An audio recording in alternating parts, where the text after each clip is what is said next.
Your payroll just became the most expensive item on your books in 50 years of recorded data, and the people you'd hire aren't applying.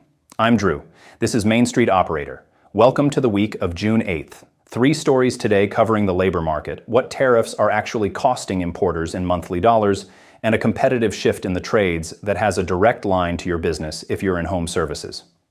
On labor, the National Federation of Independent Business released its May jobs report last week, and the headline is this: labor costs have hit the highest reading in the survey's 50-year history.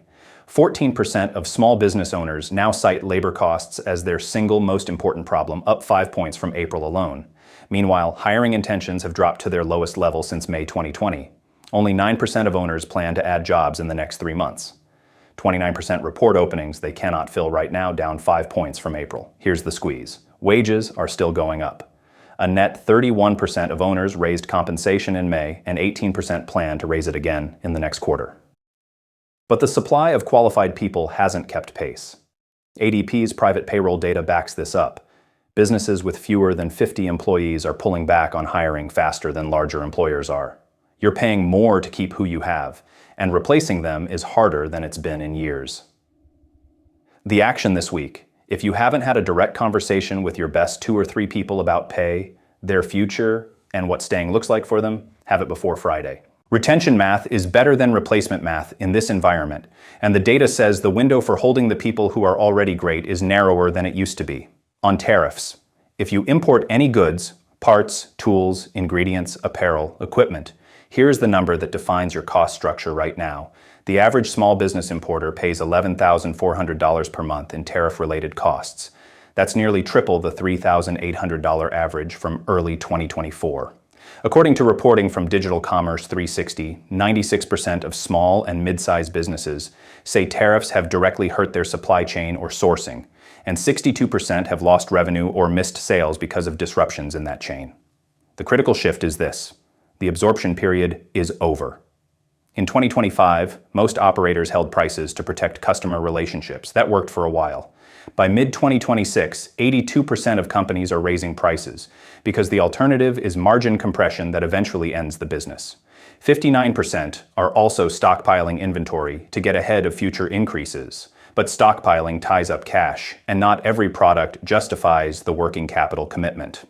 The action this week: run your current landed costs against your current prices. If you're still pricing on what things cost in 2024, you're working for less than you think. And if the gap is large enough that raising prices feels risky, it's still less risky than carrying that gap for another quarter.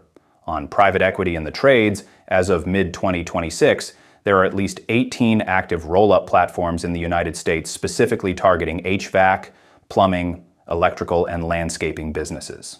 Apex Service Partners alone completed approximately 60 add-on acquisitions in 2025, growing to nearly 300 businesses and $1.3 billion in annual revenue. In February, Blackstone acquired Champions Group at a $2.5 billion valuation. These platforms aren't buying because the trades became more glamorous. They're buying because home services is fragmented, recession-resistant, and full of owner-operators who are cash flow positive but haven't built the systems or brand that make them hard to displace. Add-on acquisition pace has accelerated in 2026 as these platforms fill out their geographic footprints. If a roll-up isn't in your territory yet, they are looking at it. Their advantages are real: fleet purchasing power, marketing budgets, centralized dispatch, and the ability to absorb a bad quarter without shutting down. The one thing they cannot manufacture at scale is ownership. An operator who knows the customer's name calls them back the same hour and makes a judgment call on the spot instead of routing it through a regional manager. That's the competitive position that does not exist in a roll-up playbook. Make sure your best customers feel that difference clearly and consistently, because when PE arrives in your market, the first thing they'll compete on is your less loyal customers. Friday, we're back with the story of a skate shop owner in Nashua, New Hampshire, who navigated the tariff squeeze by building something no chain can replicate, and a field service tool that helps trades operators look and compete like the professionals they are when roll-up capital starts circling. I'm Drew. See you Friday on Main Street Operator.